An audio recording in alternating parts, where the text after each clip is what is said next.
Migration is a cycle of progress and regression. One narrative can begin and affect others with infinite possibilities. But at times, the prospect of possibility leads us to dead ends, time lost, and a life unlived. I am my father's daughter, and this is his story. José Ceja was born in 1969 in Arteaga, Michoacán, Mexico.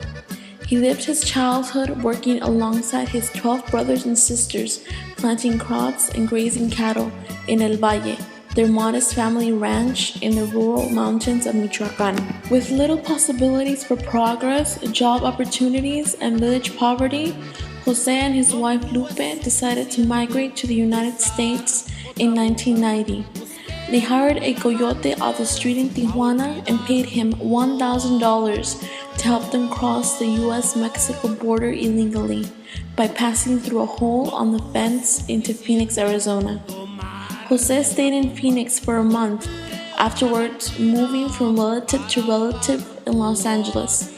Scared and distorted by the new country, he was unable to find a job in the first 3 months of his arrival.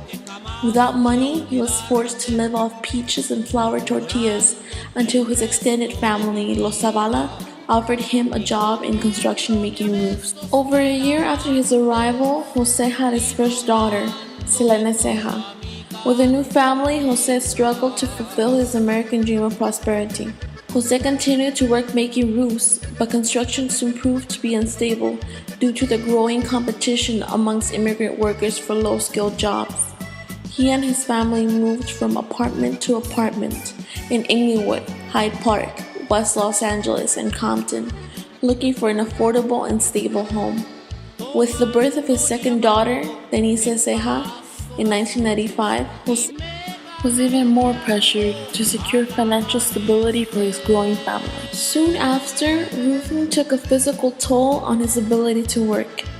In July of 1996, Jose fractured his back, making him unable to climb, lift heavy material. He could no longer work in construction. With growing monetary insecurity and no ability to perform physical labor, he had little choice but to join the family business and become a narcotraficante under La Familia Michoacana cartel. Selling marijuana brought him and his family financial stability.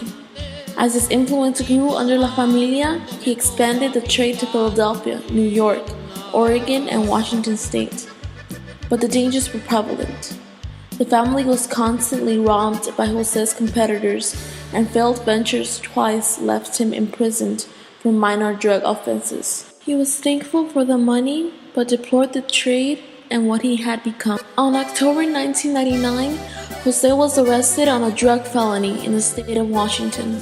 Due to previous drug-related arrests and the fixed sentences policy for drug-related crimes enacted by the US government to stop the war on drugs, he was sentenced to 20 years in prison.